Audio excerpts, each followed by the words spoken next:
이 집에서 30년을 살았어. 나보고 길바닥에서 얼어 죽으라는 거야. 시어머니의 목소리가 전화기 너머로 쏟아졌습니다. 친정에서 딱 하루 자고 왔을 뿐인데요. 제 집 도어락 비밀번호가 바뀌어 있었습니다.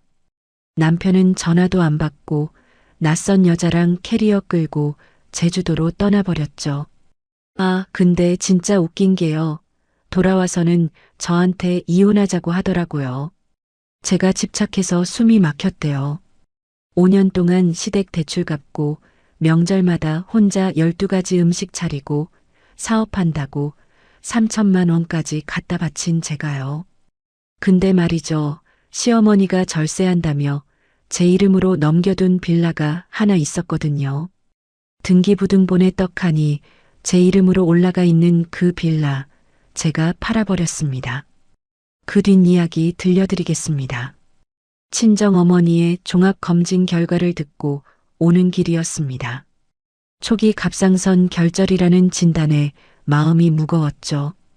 버스 창밖으로 익숙한 아파트 단지가 보이자 저는 가방끈을 고쳐 잡고 일어섰습니다. 현관 앞에 서서 도어락 버튼을 눌렀습니다. 1982. 늘 쓰던 비밀번호였죠. 등록되지 않은 비밀번호입니다. 기계음이 차갑게 울렸습니다. 저는 손가락 끝으로 버튼을 다시 한번 또박또박 눌렀습니다. 등록되지 않은 비밀번호입니다. 같은 안내음이 반복됐습니다. 혹시 내가 번호를 잘못 기억하나 싶어서 3번, 4번을 더 시도했지만 결과는 똑같았습니다. 저는 시우에게 전화를 걸었습니다. 신호음이 길게 울렸죠. 5번, 6번째 신호가 지나갈 때쯤 시우가 전화를 받았습니다. 여보, 나 지금 집 앞인데 도어락이 안 열려. 비밀번호 바꿨어? 시우가 한숨을 내쉬며 말했습니다. 지금 바빠. 당분간 좀 나오지 마. 혼자 생각 좀 하게 해줘. 무슨 소리야? 내 집인데 왜 못 들어가게 해? 뚜뚜뚜. 시우가 일방적으로 전화를 끊었습니다. 저는 꺼진 화면을 한참 들여다봤습니다. 손가락이 미세하게 떨리고 있었죠. 관리사무소 문을 열고 들어서자 관리소장이 컵라면 뚜껑을 덮다 말고 고개를 들었습니다. 소장님, 저 301호 이도연인데요. 도어락 비밀번호가 갑자기 안 먹어서요. 혹시 어제 도어락 교체 작업 같은 거 있었나요? 관리소장이 젓가락을 내려놓으며 난처한 표정을 지었습니다. 아, 301호요. 그게 어젯밤에 남편분이 직접 업체 불러서 도어락을 바꾸시더라고요. 남편이요? 저한테 아무 말도 없이? 관리소장이 목소리를 낮추며 말했습니다. 사실 좀 이상했어요. 어젯밤에 남편분이 젊은 여자분이랑 캐리어 2개를 끌고 지하주차장으로 내려가시더라고요. 시간이 밤 11시쯤이었나? 젊은 여자, 캐리어 2개, 밤 11시. 저는 입술을 깨물었습니다. 손톱이 손바닥을 파고들었지만 아프지 않았습니다. 소장님, 지하주차장 녹화 영상 볼 수 있을까요? 관리소장이 잠시 망설이다가 고개를 끄덕였습니다. 입주민이시니까요. 이쪽으로 오세요. 모니터 앞에 앉아 관리소장이 시간대를 맞춰 재생 버튼을 눌렀습니다. 화면 속에 시우가 나타났습니다. 어젯밤 11시 7분. 시우가 낯선 여자와 나란히 걸으며 캐리어 2개를 끌고 있었죠. 여자가 웃으며 시우의 팔을 잡았고 시우가 트렁크를 열어 캐리어를 실었습니다. 저는 휴대폰 카메라를 켜서 모니터 화면을 촬영했습니다. 손이 떨려서 2번을 다시 찍었습니다. 감사합니다, 소장님.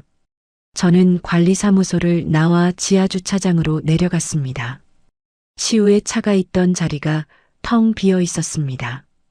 바닥에 주차선만 덩그러니 남아 있었죠. 단지 안쪽 벤치에 주저앉았습니다. 시우의 마지막 말이 머릿속에서 맴돌았습니다. 당분간 좀 나오지 마. 당분간 나오지 마. 내 집에서 나보고 나오지 말라고. 이건 싸움이 아니었습니다. 내가 친정에 간 하루를 노린 거였죠. 도어락을 바꾸고 짐을 싸고 여자와 함께 떠날 준비를 미리 해둔 겁니다. 1시간쯤 벤치에 앉아 있다가 문득 시우의 인스타그램을 열었습니다. 계정이 비공개로 바뀌어 있었죠. 저는 공통 지인의 계정을 하나하나 뒤지기 시작했습니다. 시우의 직장 후배 계정에서 멈췄습니다. 공항 라운지 배경의 사진 한 장. 시우 옆에 앉아 있는 여자의 옆모습이 녹화 영상 속 인물과 똑같았습니다. 스크린샷을 저장했습니다. 저는 떨리는 손으로 연락처를 뒤져 차은서의 이름을 눌렀습니다. 대학 동기이자 이혼 전문 변호사. 신호 2번 만에 은서가 받았죠. 도연아, 무슨 일이야? 목소리가 왜 그래? 은서야, 나 좀 만나야 할 것 같아. 시우가. 목소리가 갈라져서 말을 잇지 못했습니다. 은서가 단호한 목소리로 말했습니다. 알았어. 지금 감정적으로 움직이면 네가 불리해져. 오늘 저녁 7시에 내 사무실 앞 카페로 나와. 아무한테도 연락하지 말고 아무것도 하지 마. 알겠지? 응. 증거될 만한 건 뭐든 가져와. 저녁 7시 은서가 지정한 카페 구석 자리에 마주 앉았습니다. 은서가 제 휴대폰 화면을 넘기며 녹화 영상 촬영본과 스크린샷을 확인했습니다. 그리고 습관적으로 켜두던 자동 녹음 앱에 시우와의 통화가 저장되어 있다는 걸 은서가 찾아냈죠. 은서가 커피잔을 밀어내며 말했습니다. 이것만으로는 아직 약해. 외도를 확정 짓기엔 부족하거든. 증거를 더 모아야 돼. 은서가 테이블 위에 팔을 괴며 제 눈을 똑바로 봤습니다. 도연아, 혹시 시댁 명의로 된 재산 중에 내 이름으로 된 거 없어? 그 질문에 머릿속에서 무언가가 번쩍했습니다. 시어머니 홍판숙이 몇 년 전에 했던 말이 떠올랐죠. 증여세를 아끼려면 며느리 이름으로 해두는 게 낫다. 시아버지 돌아가시고 나서 시어머니 혼자 살던 빌라. 그 빌라를 제 명의로 넘긴 일이 있었습니다. 당시에 서류에 도장만 찍었을 뿐 한 번도 제 재산이라고 생각해 본 적은 없었죠. 있어. 시어머니가 사시는 빌라. 내 이름으로 넘겨둔 게 하나 있어. 은서가 눈을 가늘게 뜨며 고개를 끄덕였습니다. 내일 아침에 등기부등본부터 확인하자. 내 이름으로 소유권 이전이 제대로 끝난 거라면 그건 법적으로 내 재산이야. 저는 반신반의하면서도 고개를 끄덕였습니다. 막연한 분노 속에서 처음으로 뭔가 확인해 봐야겠다는 방향이 잡히는 것 같았죠. 카페 문을 나서며 차가운 바람이 얼굴을 때렸습니다. 저는 코트 주머니에 손을 깊이 밀어넣고 걸었습니다. 다음 날 오전 은서의 사무실 책상 앞에 나란히 앉았습니다. 은서가 모니터에서 등기부등본을 열었죠. 여기 봐, 도연아. 은서가 모니터를 제 쪽으로 돌리며 화면을 손가락으로 짚었습니다. 소유권이 전등기 이도연. 깨끗해. 근저당도 없고 가압류도 없어. 100% 내 재산이야. 저는 화면 속 제 이름을 멍하니 바라봤습니다. 도장만 찍었을 뿐인데 정말로 제 이름이 올라가 있었죠. 근데 시어머니가 나중에 자기 거라고 우기면 어떡해? 은서가 의자를 돌리며 키보드를 두드렸습니다. 그래서 지금 확인하는 거야.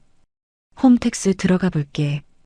은서가 제 공인인증서로 세금 납부 이력을 조회했습니다. 화면에 증여세 신고 및 납부 기록이 떴죠. 시어머니가 명의를 넘길 때 증여세까지 직접 냈다는 기록이었습니다. 은서가 모니터를 두드리며 말했습니다. 이거 봐. 시어머니가 스스로 증여라고 인정하고 세금까지 낸 거야. 나중에 이름만 빌려준 거라고 주장해봤자 이 기록 앞에서는 안 먹혀. 그러면 팔아도 돼. 법적으로 아무 문제 없어. 은서가 의자 등받이에 기대며 팔짱을 꼈습니다. 근데 서두르지 마. 외도 증거부터 더 잡자. 어제 그 공항 사진 속 여자 이름 알아낼 수 있을 것 같아? 점심 무렵 저는 시우의 직장 후배가 올린 공항 사진 속 여자의 얼굴을 단서로 인스타그램을 뒤지기 시작했습니다. 태그된 계정, 댓글, 좋아요, 목록을 하나하나 추적했죠. 1시간쯤 지나서 진솜이라는 이름의 계정을 찾아냈습니다. 인플루언서 지망생. 피드에 올라온 제주도 리조트 체크인 스토리를 열었을 때 숨이 멎었습니다. 침대 위에 놓인 남자 손목시계. 시우가 결혼기념일에 맞춰 산 바로 그 시계였습니다. 스크린샷을 저장했습니다. 그날 오후 은서가 소개해준 공인중개사 문기철 소장과 함께 시어머니 빌라를 찾았습니다. 시어머니가 안에 살고 계시니 들어가지는 않고 건물 밖에서만 둘러봤죠. 문기철 소장이 건물 외벽과 주변 도로를 살피며 말했습니다. 역에서 도보 5분이면 입지가 좋습니다. 소형 빌라 기준으로 시세가 3억 8천은 나옵니다. 3억 8천이요? 제가 예상한 것보다 훨씬 높은 금액이었습니다. 문 소장이 고개를 끄덕이며 말했습니다. 금매로 내놓으시면 한 달 안에 충분히 거래 가능합니다. 빌라 앞에서 돌아서려는 순간이었습니다. 골목 끝에서 장바구니를 든 시어머니가 걸어오고 있었죠. 시어머니가 저를 알아보고 멈춰 섰습니다. 웬일이야? 이 집엔 볼일 없을 텐데. 시어머니가 장바구니를 다른 손으로 옮기며 퉁명스럽게 내뱉었습니다. 그냥 근처에 볼 일이 있어서요, 어머님. 시어머니가 제 뒤에 선 문기철 소장을 흘끗 보더니 눈을 좁혔습니다. 시우가 요즘 바쁘다며. 괜히 찾아가서 귀찮게 하지 마. 그 한마디에 등줄기가 서늘해졌습니다. 시어머니는 알고 있었죠. 시우가 어디서 뭘 하고 있는지, 아니, 누구와 함께 있는지 알면서도 모른 척하고 있었던 겁니다. 네, 알겠습니다. 저는 아무런 내색 없이 고개를 숙이고 자리를 떴습니다. 그날 저녁 시우에게 다시 전화를 걸었습니다. 이번에는 시우가 받았죠. 수화기 너머로 파도 소리가 들렸습니다. 그리고 여자의 웃음소리. 왜 자꾸 전화해? 돌아가면 얘기한다니까. 시우가 짜증을 내며 말했습니다. 어디야 지금? 그건 네가 알 필요 없어. 끊어. 뚜뚜뚜. 또 일방적으로 끊었습니다. 저는 통화 녹음 파일이 저장된 것을 확인하고 휴대폰을 내려놓았습니다. 잠시 후 진소미의 인스타그램을 열었습니다. 방금 올라온 스토리가 있었죠. 오션뷰 레스토랑에서 남자의 손을 잡고 건배하는 장면. 남자의 손등에 문신이 보였습니다. 시우가 결혼기념일에 새긴 바로 그 문신이었습니다. 스크린샷을 저장하고 날짜와 시간을 메모했습니다. 다음 날 오전 은서의 사무실에서 마주 앉았습니다. 은서가 증거 폴더를 정리한 제 휴대폰을 훑어보며 고개를 끄덕였죠. 좋아. 빌라 매각이랑 이혼 소송을 동시에 진행하자. 빌라는 내 재산이니까 남편이나 시어머니 동의 같은 거 필요 없어. 은서가 메모지에 무언가를 적으며 말했습니다. 다만 상대가 이름만 빌려준 거라고 소송을 걸 수 있어. 그러니까 증여세 기록 말고 취득세 납부 기록까지 추가로 뽑아두자. 알았어. 그날 오후 문기철 소장에게 정식으로 매각을 맡기고 매물 등록을 마쳤습니다. 매물을 등록하고 일주일이 지났습니다. 문기철 소장에게서 전화가 왔죠. 이도연 씨, 좋은 소식입니다. 금매 물건 찾던 신혼부부가 있는데 어제 현장 외부 답사까지 마치고 아주 적극적이에요. 정말요? 네. 이 부부가 양가 부모님 지원금에 본인 자금까지 합쳐서 현금 매수가 됩니다. 대출 끼는 게 아니라서 잔금까지 빠르게 갈 수 있어요.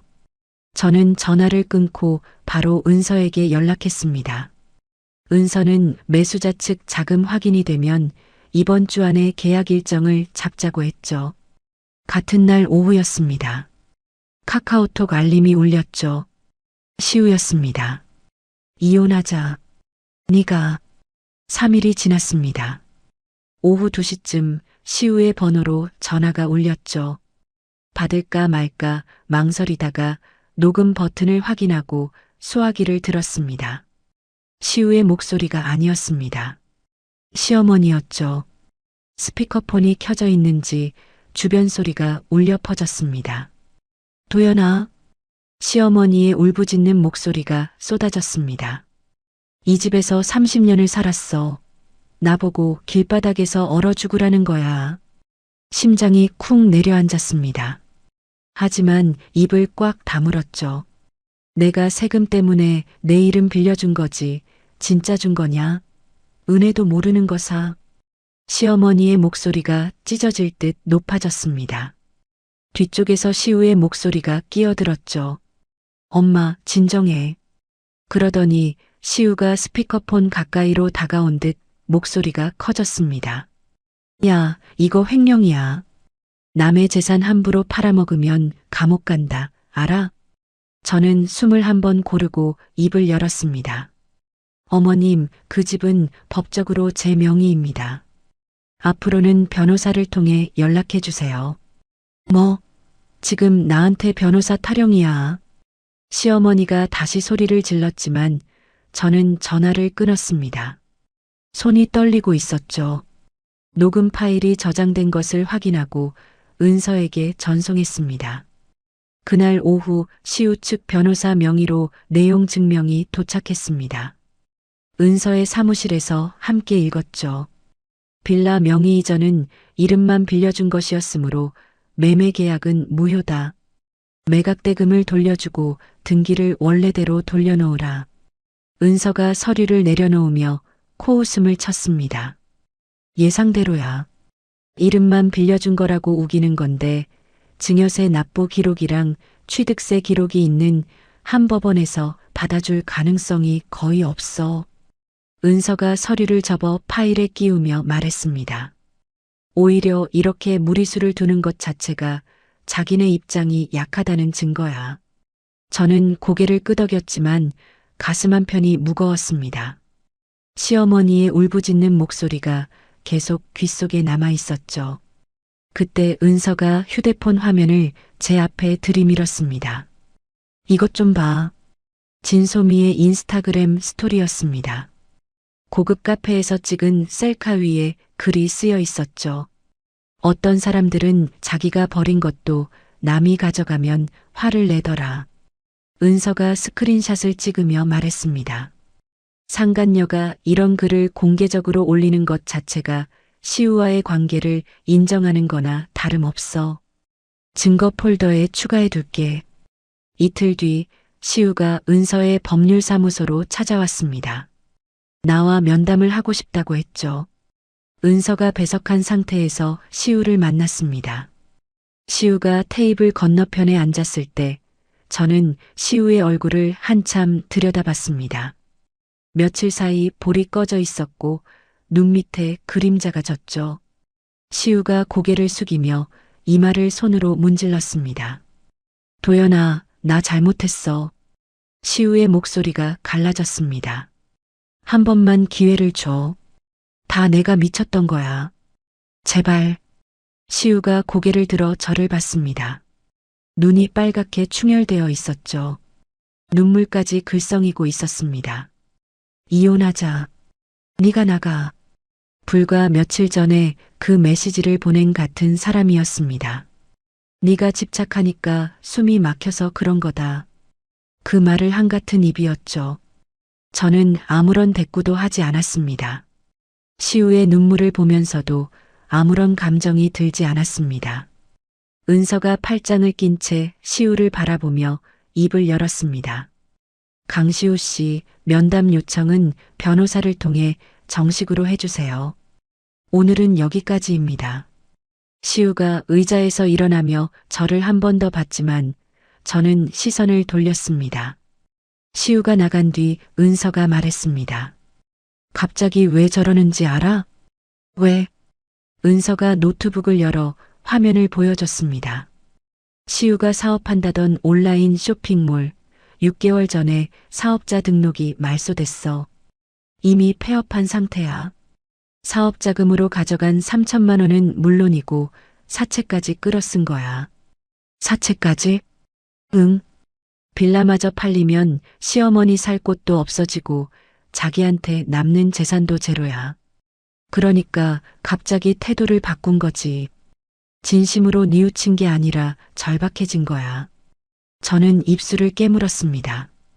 결혼 5년 동안 제 월급으로 시댁 대출을 갚고 명절마다 혼자 음식을 차리고 3천만 원을 내줬던 시간이 주마등처럼 지나갔죠. 그 모든 게 이렇게 끝나는 거였습니다. 은서야, 이혼 소장 접수하자. 은서가 고개를 끄덕이며 서류 봉투를 꺼냈습니다. 이미 준비해뒀어. 이혼 소장을 가정법원에 접수했습니다. 시우의 외도로 인한 이혼 청구, 위자료 5천만 원, 결혼 생활 동안 시댁 대출 갚은 돈, 사업 자금으로 넘겨준 돈까지 돌려달라는 내용이 전부 들어 있었죠. 은서가 접수증을 건네며 말했습니다. 이제부터 감정이 아니라 절차가 싸우는 거야. 접수증을 받아드는 손끝이 차가웠습니다. 이혼 소장이 시우에게 전달된 날이었습니다. 친정집에서 어머니와 저녁을 먹고 있을 때 어머니 휴대폰이 울렸죠.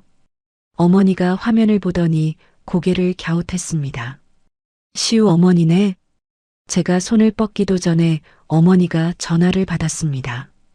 시어머니의 날카로운 목소리가 수화기 너머로 쏟아졌죠. 여보세요, 사돈.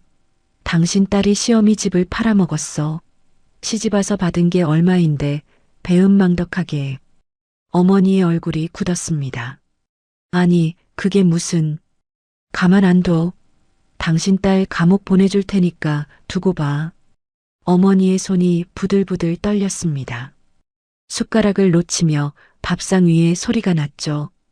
어머니가 전화를 끊고 가슴을 움켜쥐었습니다.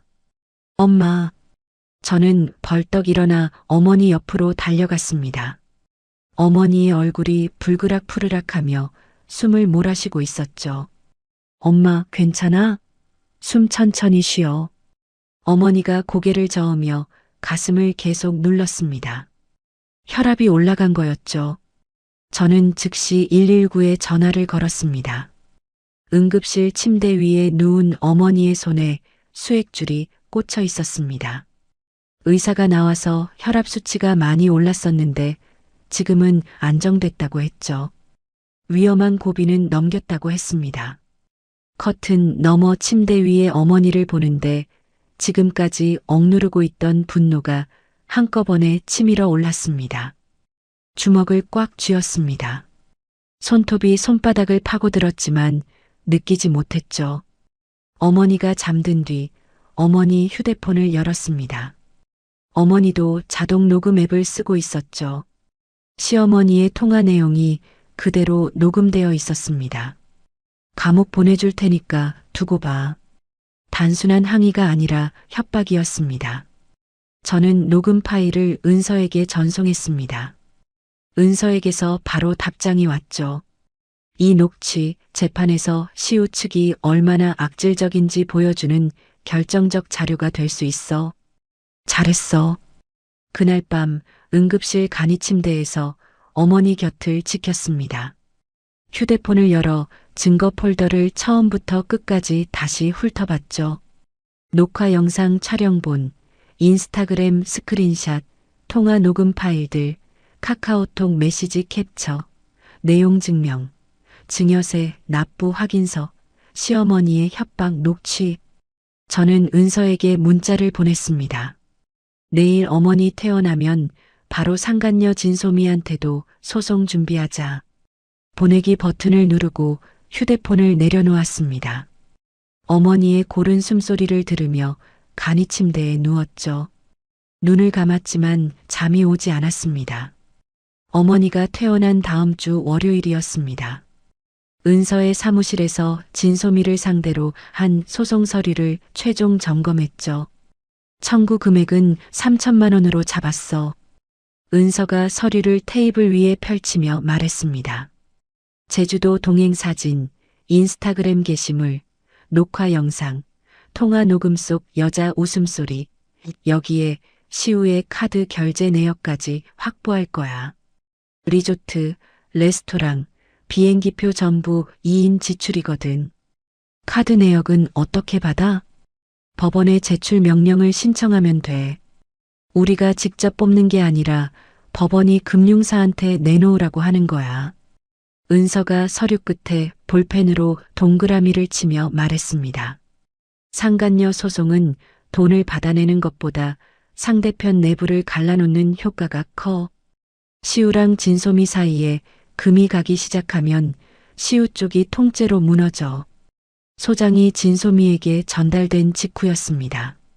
진소미가 자기 인스타그램 스토리에 장문의 글을 올렸죠.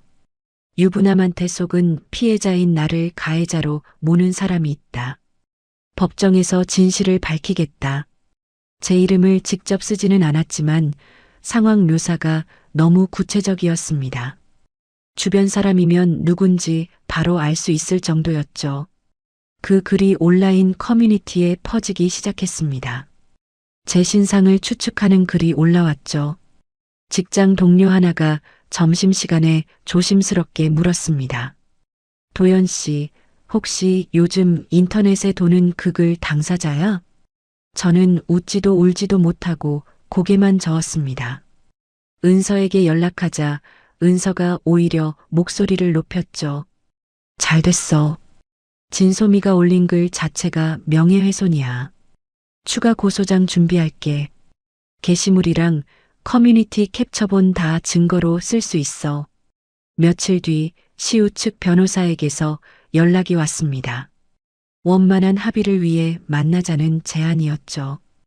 은서와 함께 상대 변호사 사무실을 찾았습니다. 시우 측 변호사가 서류를 꺼내며 조건을 읽었죠. 빌라 매각대금의 80%를 시어머니에게 돌려주시면 이혼에 합의하고 위자료도 일정 부분 인정하겠습니다. 은서가 팔짱을 끼고 의자 등받이에 기댄 채 말했습니다. 매각대금은 제 의뢰인의 재산을 처분한 돈입니다. 돌려줄 법적 근거가 어디 있죠? 상대 변호사가 입술을 달싹였지만 은서가 먼저 말을 이었습니다. 오히려 위자료 전액 지급하시고 결혼 기간 중에 제 의뢰인이 시댁 대출 갚은 돈, 사업자금이라고 가져간 돈까지 돌려주세요. 그게 합의 조건입니다. 상대 변호사가 은서를 바라보다가 고개를 저었습니다. 그 조건은 받아들이기 어렵습니다. 그러면 법정에서 뵙죠. 은서가 자리에서 일어섰습니다. 저도 따라 일어났죠. 건물 로비로 나오는데 엘리베이터 앞에서 낯익은 얼굴과 마주쳤습니다. 진소미였죠. 같은 시간대에 시우 측 변호사를 만나러 온 모양이었습니다. 진소미가 저를 알아보고 다가왔습니다. 저기요, 나도 시우한테 속은 거예요. 이혼한 줄 알았다고요. 저는 아무 말 없이 진소미를 지나쳐 걸었습니다. 은서의 귀에 대고 소곤거렸죠. 저 사람이 시우 변호사를 따로 만나러 온 거면 시우랑 이해관계가 갈라지기 시작한 거 아닐까? 은서가 고개를 끄덕이며 낮은 목소리로 말했습니다. 맞을 거야. 진소미가 시우의 진짜 상황을 알게 되면 떠나겠지. 폐업의 사채에 재산은 하나도 없는 남자잖아. 그때 시우한테 불리한 진술을 뽑아낼 수 있어. 당분간 지켜보자. 열흘이 지났습니다. 진소미의 인스타그램에서 시우 관련 흔적이 전부 사라졌죠. 대신 새로운 글 하나가 올라왔습니다. 나를 이용한 사람에게는 반드시 대가를 치르게 하겠다. 은서가 그 스크린샷을 보며 말했습니다. 끝났네, 둘 사이. 지금이 타이밍이야. 은서가 진소미 측 변호사에게 연락을 넣었습니다. 합리적인 합의 의향이 있으면 대화할 준비가 되어 있다고. 며칠 뒤 진소미 측 변호사에게서 회신이 왔죠. 진소미 씨가 조건부로 경위서를 제공할 의향이 있답니다. 은서가 노트북 화면을 보여주며 말했습니다. 시우가 이혼 절차 중이라고 거짓말하며 만나기 시작한 경위, 제주도 여행 비용을 시우가 전부 낸 사실, 여행 중에 시우가 너한테 전화해서 생각할 시간을 달라고 한 직후에 자기랑 밥을 먹은 사실까지 전부 써준대. 저는 화면을 읽으며 입술을 깨물었습니다. 이거면 충분해? 은서가 화면을 닫으며 단호하게 말했습니다. 이건 이혼 재판에서 결정적인 카드야. 시우가 계획적으로 너를 속이고 외도했다는 걸 제3자가 증언하는 거니까. 그날 저녁 시우에게서 오랜만에 전화가 왔습니다. 이전의 눈물이나 사과와는 전혀 다른 목소리였죠. 끝까지 이럴 거야? 나도 가만 안 있어. 내 친정 어머니 병원비 대준 것도 다 증거 있어. 차갑고 딱딱한 목소리였습니다. 저는 전화기를 귀에 대고 가만히 듣기만 했죠. 시우가 말한 병원비는 제 월급 통장에서 나간 겁니다. 이체 내역을 이미 뽑아둔 상태였죠. 할 말 끝났어? 제가 물었지만 시우는 대답 없이 전화를 끊었습니다. 녹음 파일이 저장된 것을 확인했습니다. 그날 밤 은서에게 시우의 협박 통화 녹음을 보냈습니다. 은서에게서 바로 전화가 왔죠. 도연아, 이 정도면 재판 안 가도 상대가 먼저 손들 수 있는 상황이야. 시우 측이 끝까지 버티면 재판에서 훨씬 더 크게 져. 상대 변호사도 알 거야. 끝까지 버티면? 그러면 더 좋지. 우리가 더 크게 이기는 거니까. 저는 전화를 끊고 창밖을 바라봤습니다. 처음 잠긴 현관문 앞에 서서 느꼈던 그 막막함이 떠올랐죠. 지금은 달랐습니다. 떨림 대신 차갑고 정돈된 무언가가 가슴 안에 자리 잡고 있었습니다. 빌라 잔금일이 일주일 앞으로 다가왔을 때였습니다. 문기철 소장에게서 전화가 왔죠. 이도연 씨, 문제가 생겼습니다. 시어머니 분이 빌라 현관문에 자물쇠를 추가로 달고 퇴거를 거부하고 계세요. 자물쇠를요? 네. 그리고 매수자 부부 쪽에서 연락이 왔는데 잔금일에 열쇠 인도가 안 되면 계약을 해제하고 위약금을 청구하겠다고 합니다. 전화를 끊고 바로 은서에게 연락했습니다. 은서는 즉시 법원에 시어머니의 퇴거를 강제할 수 있는 가처분 신청을 접수했죠. 동시에 현장 상태를 기록해둬야 해. 나랑 같이 빌라 가자. 은서와 함께 빌라에 도착했을 때 빌라 앞 골목이 시끌벅적했습니다. 시어머니가 동네 아줌마 서너 명을 불러 모아놓고 있었죠. 시어머니가 우리를 보자마자 손가락으로 저를 가리키며 목소리를 높였습니다. 저기 전현이야. 시어미를 길바닥에 내쫓는 년이. 동네 아줌마들이 고개를 돌려 저를 쳐다봤습니다. 시어머니가 골목 한가운데로 나서며 소리를 질렀죠. 이름 한번 빌려줬더니 남의 집을 팔아먹어. 세상에 이런 며느리가 어디 있어. 저는 아무 말도 하지 않고 휴대폰을 들어 현장을 촬영하기 시작했습니다. 시어머니가 그걸 보더니 얼굴이 시뻘겋게 달아올랐죠. 인연이 지금 찍고 있어? 꺼? 시어머니가 성큼 다가와 제 휴대폰을 낚아채려고 손을 뻗었습니다. 은서가 재빠르게 사이에 끼어들며 팔로 저를 감쌌죠. 홍판숙 씨, 지금 이 상황 전부 기록되고 있습니다. 손을 대시면 폭행 혐의가 추가될 수 있어요. 시어머니가 은서를 노려봤습니다. 뭐야 넌? 변호사인가 뭔가 하는 것이? 네, 변호사 맞습니다. 다시 한번 말씀드리는데 물리적으로 접촉하시면 바로 고소 들어갑니다. 시어머니가 이를 악물며 한 발 물러섰습니다. 그때 골목 끝에서 택시 한 대가 섰죠. 시우가 내렸습니다. 시어머니가 아들을 보자마자 달려가 시우의 팔을 잡았습니다. 시우야, 네가 남편이면서 뭘 하고 있었냐? 엄마가 이 꼴을 당하고 있는데. 시어머니가 시우의 가슴팍을 두 손으로 밀치며 울부짖었죠. 시우는 어머니를 붙잡으며 저와 눈이 마주쳤습니다. 며칠 사이 더 수척해진 얼굴이었죠. 광대뼈가 두드러지고 눈밑이 거무스름했습니다. 도연아, 엄마한테만 시간을 좀 줘. 나갈 곳을 찾을 때까지만. 변호사를 통해 연락하세요. 제가 말을 끊었습니다.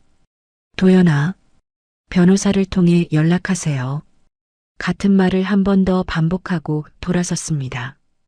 등 뒤에서 시어머니의 울음소리가 들렸지만 걸음을 멈추지 않았죠. 일주일 뒤 법원에서 가처분 결정이 나왔습니다. 등기부등본에 제 이름이 올라가 있으니 매각할 권리가 있고 시어머니에게 퇴거하라는 명령이었죠. 은서가 전화로 결과를 알려줬습니다.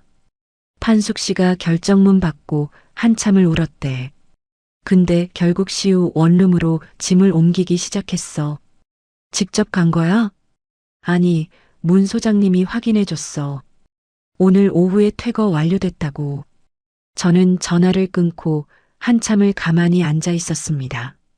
30년을 산 집에서 쫓겨나는 기분이 어떤 건지 생각하지 않으려 했지만 머릿속에서 지워지지 않았죠. 잔금일 당일이 왔습니다. 문기철 소장의 사무실에서 매수자 부부에게 열쇠를 건넸죠. 잔금 3억 3,300만 원이 제 통장에 입금됐습니다. 문 소장이 악수를 건네며 말했습니다. 고생 많으셨습니다. 이도연 씨. 감사합니다, 소장님. 사무실을 나와 휴대폰으로 통장 잔액을 확인했습니다. 한 번도 본 적 없는 숫자가 찍혀 있었죠. 이 돈이 앞으로의 법적 공방과 새 삶의 기반이 되어야 한다는 무게감이 어깨를 눌렀습니다. 빌라 매각이 완전히 끝나자 시우 측의 전략이 흔들리기 시작했습니다. 은서가 법조계 지인을 통해 전해 들은 소식이었죠. 상대 변호사가 시우한테 권유하고 있대. 매각 무효 소송은 승산이 낮으니까 취하하고 이혼 조건 협의에 집중하자고. 은서가 커피잔을 내려놓으며 말했습니다. 무너지기 시작했어. 이제 우리 페이스대로 가면 돼. 같은 주 진소미 측과의 합의 협상이 마무리됐습니다. 진소미가 1천만 원을 배상하고 시우와의 관계에 대한 경위서 제출과 법정 증언에 형조하는 조건이었죠. 은서가 합의서에 도장을 받아왔습니다. 진소미 측 변호사가 그러더라. 진소미가 시우한테 완전히 등을 돌렸대. 자기를 이용한 거라고. 시우가 알아? 곧 알겠지. 은서의 예상대로였습니다. 진소미와의 합의 소식을 전해 들은 시우가 진소미에게 연락을 시도했지만 번호가 차단된 상태였죠. 시우가 상대 변호사에게 읍소하기 시작했다는 소식이 들려왔습니다. 어떻게든 빨리 끝내달라고. 이혼 재판 기일이 확정된 날 은서의 사무실 테이블 위에 증거 목록이 펼쳐졌습니다. 은서가 하나하나 손가락으로 짚어가며 말했죠. 녹화 영상, 인스타그램 캡처, 통화 녹음, 카카오톡 메시지, 카드 결제 내역, 진소미 경위서, 증여세 취득세 기록, 시어머니 협박 녹취인 사업 폐업 확인서. 은서가 고개를 들어 저를 봤습니다. 이 정도면 법정에서 할 말은 우리 쪽밖에 없어. 저는 테이블 위에 늘어선 서류 뭉치를 바라봤습니다. 반년 동안 모은 것들이었죠. 떨리는 손으로 하나하나 저장하고 촬영하고 전송했던 밤들이 떠올랐습니다. 은서야. 응? 고마워. 은서가 서류를 정리하며 고개를 젓었습니다. 고마워하긴. 너는 네가 해야 할 일을 한 거고 나는 내가 해야 할 일을 한 거야.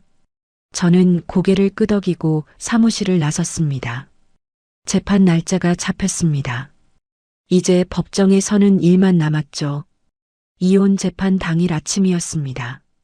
법원 앞에서 은서와 마지막 점검을 마치고 건물 안으로 들어섰죠. 법정으로 향하는 복도에서 반대편 끝이 보였습니다. 시우가 양복을 입고 걸어오고 있었습니다. 옆에 시우 측 변호사, 그 뒤에 시어머니가 따라오고 있었죠. 시우와 눈이 마주쳤습니다. 며칠 사이 광대뼈가 더 도드라졌고 양복이 어깨에서 흘러내릴 듯 헐렁했습니다. 시어머니가 저를 보자마자 입술을 잘근잘근 씹었죠. 옆에 변호사가 시어머니의 팔을 잡아 제지했습니다. 저는 시선을 거두고 법정 문을 열었습니다. 재판이 시작됐습니다. 은서가 자리에서 일어나 서류를 펼쳤죠. 원고 이도연은 피고 강시우의 부정행위로 인해 이혼을 청구합니다. 은서가 시간순으로 정리된 자료를 하나씩 꺼내며 말했습니다. 올해 1월 14일 피고는 원고가 친정에 외박한 하루 사이에 공동주택의 도어락 비밀번호를 변경했습니다. 같은 날 밤 11시 7분 아파트 지하주차장 녹화 영상에 피고가 제3의 여성과 함께 캐리어 2개를 차량에 싣는 장면이 촬영됐습니다. 은서가 다음 자료를 들어 올렸죠. 이후 피고는 해당 여성과 함께 제주도로 여행을 떠났으며 이는 상대 여성의 인스타그램 게시물, 피고의 카드 결제 내역상이인 지출 기록, 그리고 상대 여성이 직접 작성한 경위서로 확인됩니다. 은서가 통화 녹음 파일 목록을 제시하며 말했습니다. 여행 기간 중 피고는 원고에게 전화로 당분간 나오지 말라고 통보했고 해당 통화 배경에서 파도 소리와 여성의 웃음소리가 녹음돼 있습니다. 방청석에서 탄식이 흘러나왔습니다. 재판장이 피고 측을 바라보며 입을 열었죠. 피고 측 반박하실 내용이 있습니까? 시우 측 변호사가 잠시 서류를 뒤적이다가 일어섰습니다. 원고 역시 혼인 기간 중 가정에 소홀했으며 빌라 매각은 사전 협의 없이 피고 어머니의 주거를 강제로 빼앗은 부당한 행위입니다. 이와 관련하여 증인 홍판숙을 신청합니다. 시어머니가 증인석에 섰습니다. 시우 측 변호사가 물었죠. 며느리 이도연 씨가 평소 시댁 행사에 성실했습니까? 시어머니가 입술을 삐죽거리며 말했습니다. 성실하긴요. 명절 때마다 인상 쓰고 집안일 시키면 한숨부터 쉬고 처음부터 재산에만 눈이 벌겋던 년이에요. 빌라 매각에 대해 사전에 어떤 협의도 없었습니까? 당연하죠. 내 집을 내가 모르게 팔아먹었는데. 은서가 자리에서 일어났습니다. 증인에게 질문하겠습니다. 은서가 시어머니 앞으로 한 걸음 다가서며 물었죠. 홍판숙 씨 해당 빌라를 며느리 이도연 명의로 이전한 것은 누구의 결정이었습니까? 시어머니가 눈을 깜빡였습니다. 그야 세금 때문에 내가 했지. 증여세를 아끼려면 며느리 이름으로 해두는 게 낫다고 해서. 법정이 술렁였습니다. 은서가 재판장을 향해 서류를 들어 올렸죠. 재판장님, 증인이 방금 직접 인정했습니다. 빌라 명의 이전은 증인 본인의 결정이었고 증여 의사가 있었다는 점을 스스로 진술했습니다. 여기에 증여세 및 취득세 정상 납부 기록을 추가 증거로 제출합니다. 세금까지 정상 납부된 이상 해당 빌라는 원고의 완전한 재산이며 매각에 어떠한 문제도 없습니다. 재판장이 서류를 받아 읽으며 고개를 끄덕였습니다. 시어머니가 증인석에서 입을 벌렸다 닫았다를 반복했죠. 자기가 무슨 말을 한 건지 뒤늦게 깨달은 얼굴이었습니다. 재판이 위자료와 재산 문제로 넘어갔습니다. 은서가 새 서류를 꺼내며 말했죠. 피고는 사업자금 명목으로 원고에게서 3천만 원을 가져갔으나 해당 사업체는 이미 6개월 전에 폐업한 상태였습니다.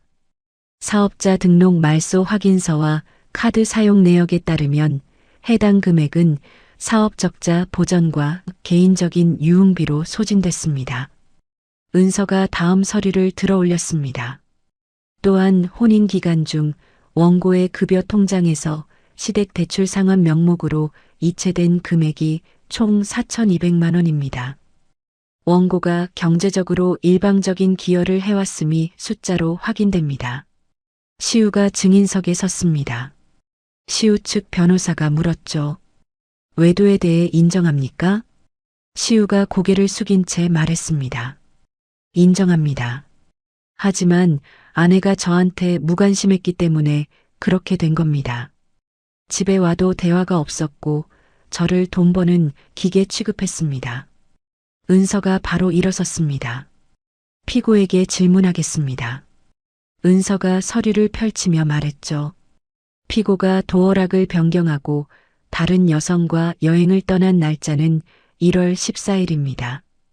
원고가 친정어머니 건강검진 동행을 위해 하룻밤 외박한 바로 그날이죠. 은서가 시우를 똑바로 바라보며 물었습니다. 하루의 부재도 참을 수 없을 만큼 무관심한 아내였다면 왜 피고는 원고의 하룻밤 외박에 즉시 도어락을 변경하고 다른 여성과 여행을 떠날 준비가 이미 돼 있었습니까? 시우가 입을 열었다가 닫았습니다. 대답하지 못한 채 고개를 숙였죠. 은서가 마지막 서류를 꺼냈습니다. 상대 여성 진소미 씨가 자발적으로 작성한 경위서를 제출합니다. 피고가 이미 이혼 절차 중이라고 거짓말하며 교제를 시작한 점, 제주도 여행 비용 전액을 피고가 부담한 점, 여행 중 원고에게 전화로 생각할 시간을 달라고 말한 직후 바로 진소미 씨와 식사한 점이 구체적으로 기술돼 있습니다. 방청석이 웅성거렸습니다. 시우 측 변호사가 일어나며 말했죠. 해당 경위서의 증거 능력에 이의를 제기합니다. 재판장이 서류를 살핀 뒤 말했습니다. 합의 과정에서 자발적으로 작성된 진술로 판단되므로 증거 능력을 인정합니다. 변론이 종결됐습니다. 법정 밖 복도로 나왔을 때 시우가 뒤에서 불렀습니다. 도연아. 은서가 제지하려 했지만 저는 괜찮다고 손짓했죠. 돌아서서 시우와 마주 섰습니다. 시우의 눈이 빨갛게 충혈돼 있었습니다. 입술이 바짝 말라 갈라져 있었죠. 미안하다. 시우가 그 한마디를 내뱉었습니다. 저는 시우의 얼굴을 한참 들여다봤습니다. 5년 전에 했어야 할 말이에요. 그 말을 남기고 돌아섰습니다. 이 결혼에서 나누는 마지막 사적인 대화였죠. 법원 로비를 지나는데 벤치 하나가 눈에 들어왔습니다. 시어머니가 혼자 앉아 바닥을 멍하니 내려다보고 있었죠. 전화로 길바닥에서 얼어 죽으라는 거냐고 울부짖던 그때와는 전혀 달랐습니다. 모든 힘이 빠져나간 사람의 모습이었죠. 잠시 발걸음을 멈췄습니다. 하지만 아무 말도 하지 않고 법원 정문을 나섰습니다. 법원 밖 계단에서 은서가 제 어깨를 가볍게 두드렸습니다. 판결은 우리한테 유리할 거야. 저는 법원 앞 대로를 바라봤습니다. 차들이 지나가고 사람들이 걸어가고 평범한 오후가 흐르고 있었죠. 승리감 같은 건 없었습니다. 길고 긴 마라톤의 마지막 직선 코스에 들어선 것 같은 고요한 긴장만이 있었습니다. 이제 남은 건 판결문에 찍힐 숫자와 문장뿐이었죠. 판결 선고일이었습니다. 법정에서 재판장이 판결문을 펼쳤죠. 피고 강시우의 유책으로 인한 이혼을 인정합니다. 재판장의 목소리가 법정 안을 채웠습니다. 위자료 4천만 원을 피고가 원고에게 지급할 것을 명합니다. 재산분할에 있어 원고의 경제적 기여분, 시댁 대출 상환금 4,200만 원 및 사업자금 명목 지출 3천만 원을 반영하여 정산합니다. 재판장이 서류를 넘기며 이어 말했습니다. 빌라 매각은 원고의 정당한 재산 처분으로 인정하며 피고 및 피고 측 어머니의 매각대금 반환 청구를 전부 기각합니다. 방청석에서 시어머니의 흐느끼는 소리가 들렸습니다. 재판장은 멈추지 않고 판결문을 끝까지 읽었죠. 법정을 나왔습니다. 은서가 판결문 사본을 제 손에 쥐어줬죠. 저는 종이 위에 찍힌 글씨를 내려다봤습니다. 끝났다. 그 두 글자가 머릿속을 맴돌았지만 실감이 나지 않아서 판결문의 첫 문장을 3번이나 다시 읽었습니다. 은서가 제 앞에 서며 말했습니다. 정말 끝이다, 도연아. 수고했어. 은서가 두 팔을 벌려 저를 안았습니다. 은서의 어깨에 얼굴을 묻는 순간 반년 가까이 팽팽하게 당겨져 있던 모든 것이 한꺼번에 풀어졌죠. 눈물이 터져 나왔습니다. 멈출 수가 없었습니다.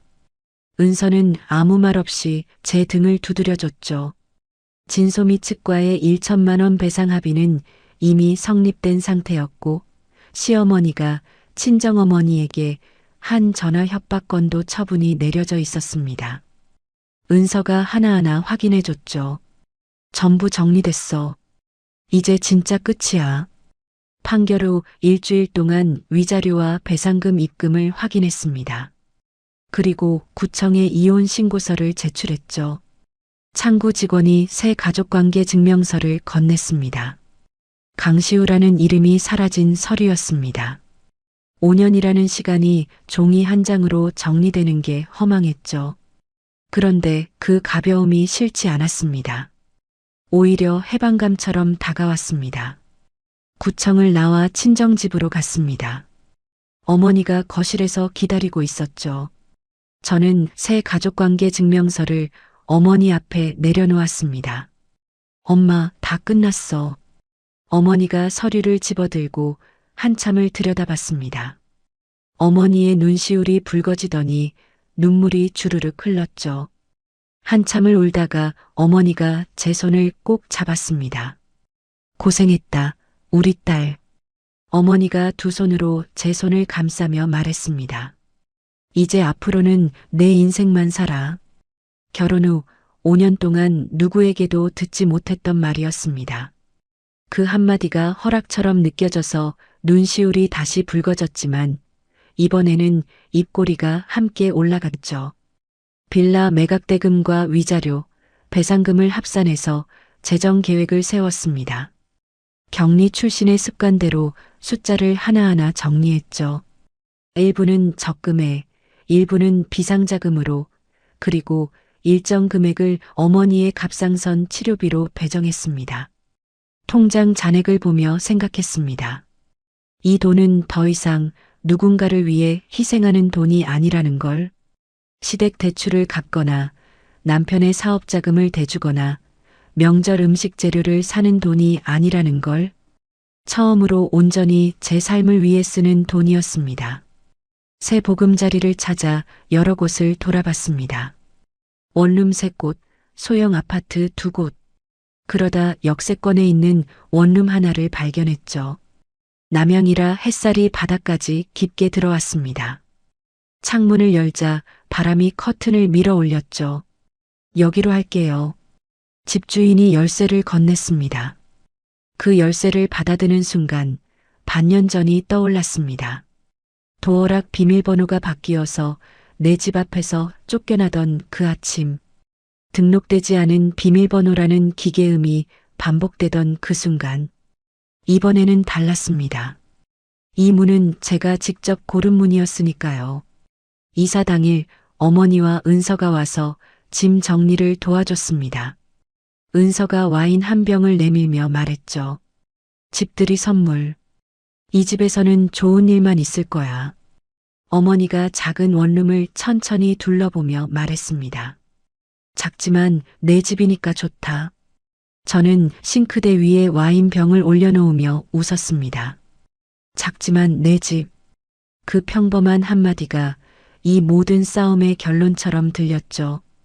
어머니와 은서가 돌아간 뒤 혼자 남은 원룸에서 박스를 정리했습니다.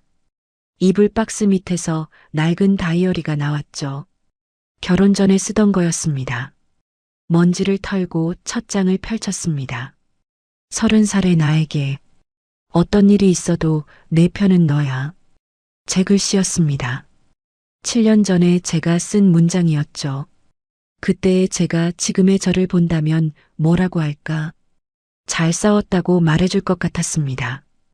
입꼬리가 올라갔죠. 다이어리를 책꽂이에 꽂고 마지막 박스까지 정리를 끝냈습니다. 밤이 깊었습니다. 현관 도어락 앞에 섰습니다. 새 비밀번호를 설정해야 했죠. 네 자리 숫자를 눌렀습니다. 삐, 삐, 삐, 삐. 비밀번호가 설정되었습니다. 확인음이 울렸습니다.